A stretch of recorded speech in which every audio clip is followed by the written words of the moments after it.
여러분 안녕하십니까? 고 박원순 서울시장의 자택 책상 위에서 한 장짜리 유언장이 발견됐습니다. 5문장으로 채워진 유언장은 모든 분에게 죄송하다라는 문장으로 시작해서 모두 안녕으로 끝나 있습니다. 이재민 기자가 보도합니다. 모든 분에게 죄송하다.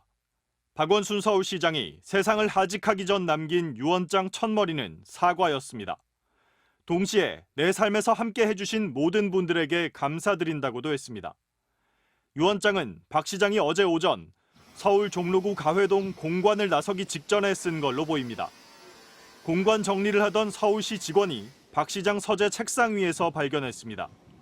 여기저기 구겨진 종이에 붓글씨체로 흘려 쓴 5문장 마지막 글.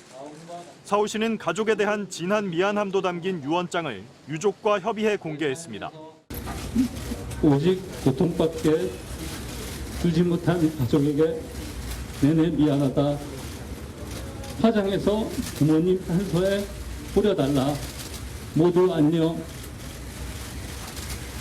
서울 북악산 성곽길 주변 박원순 시장이 사망한 지점에는 여러 유품도 함께 놓여 있었습니다. 가방, 핸드폰, 그리고 소지품 일부가 다 발견이 됐습니다. 명함, 그다음에 약간의 어떤 검정 이런 것들이 필기도구 이런 것들이. 경찰은 박 시장 사망 원인과 관련해 타살 혐의는 찾을 수 없다고 밝혔습니다. MBC 뉴스 이재민입니다. 고 박원순 시장은 인권 변호사이자 1세대 시민운동가로 이름을 알려오다 이젠 최장수 서울시장 유력한 대선 후보로 이력을 이어왔습니다. 하지만 생애 마감은 갑작스럽고 비극적이었습니다. 이정은 기자가 보도합니다. 고 박원순 시장은 전설적인 인권 변호사, 고 조영래 변호사와 한 길을 걸었습니다. 1980년대 부천경찰서 성고문 사건, 미국 문화원 방화 사건 등 시국 사건, 1990년대엔 한국 최초의 미투 사건으로 불리는 서울대 우조교 사건의 승리를 이끌었습니다. 성폭행, 성추행뿐 아니라 성희롱도 불법이란 사실이 사회에 각인된 계기가 된 사건이었습니다. 사건 공동변호인단 박원순. 시민운동이라는 개념이 생소하던 1994년에는 참여연대 설립을 주도했습니다. 시민의 힘으로 세상을 바꾸는 데 주력하던 박원순은 재벌과도 맞섰습니다. 주주들의 권리를 찾으려는 소액주주 운동은 작지만 끈질긴 재벌개혁의 시작이 됐습니다. 또 무능하고 부패한 정치인을 퇴출시키기 위한 총선 낙선 운동을 이끌며 한국 시민운동사의 한 획을 그었습니다.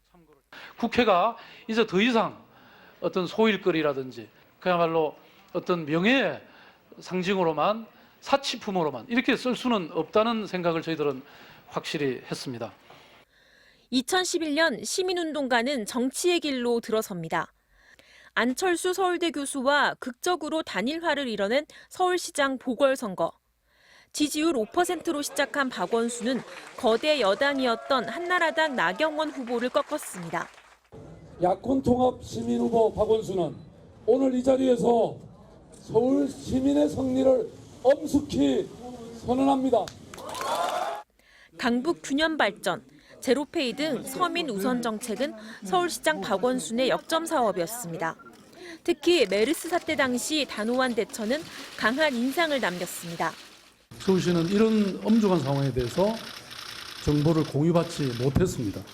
이 시간 이후부터는 제가 직접 대책본부장으로 진두지휘에 나가겠습니다. 서울시장으로서 여성인권과 성소수자 보호에도 앞장섰던 박원순 시장.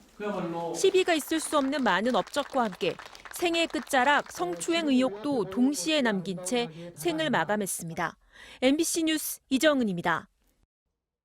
전 비서가 성추행 혐의로 고소한 사건과 박 시장의 죽음이 과연 연관돼 있는지 지금도 장담할 수 없는 상황입니다. 다만 박 시장이 숨지면서 해당 고소 사건도 종결될 것으로 보입니다. 임현주 기자가 보도합니다. 비극적인 선택을 하기 하루 전, 고 박원순 서울시장은 자신의 전직 비서에게 고소를 당했습니다. 고소장이 접수되었다는 것은 사실 접수되었고 거기도 수사 중에는 있는데 혐의는 성추행 의혹이었습니다. 고소인인 전직 비서는 경찰에 소장을 내면서 수차례 피해를 당했다고 진술한 것으로 알려졌습니다. 정확한 사실관계 확인을 위해서는 피고소인에 대한 조사도 불가피했습니다. 하지만 사건은 곧 종결 처리될 가능성이 높아졌습니다. 피고소인이 사망하면 재판에 넘길 수 없어 공소권 없음으로 사건을 불기소 처분하도록 돼 있습니다. 경찰은 통상적인 과정에 따라 처리하겠다면서 실무적인 일이 남아 사건 종결 시점을 정확히 예상하긴 어렵다고 밝혔습니다. 박 시장의 죽음이 이번 고소 사건과 관련이 있는지는 확인되지 않았습니다. 전국 여성연대 등은 박 시장의 사망과 성추행 의혹이 연관돼 있다면 사건의 진상이 제대로 규명돼야 한다고 촉구했습니다. 반면 박 시장의 유족들은 호소문을 통해 근거 없는 내용이 유포되고 있다면서 사실과 무관하게 고인의 명예를 훼손하면 법적 대응하겠다고 밝혔습니다. MBC 뉴스 임현주입니다.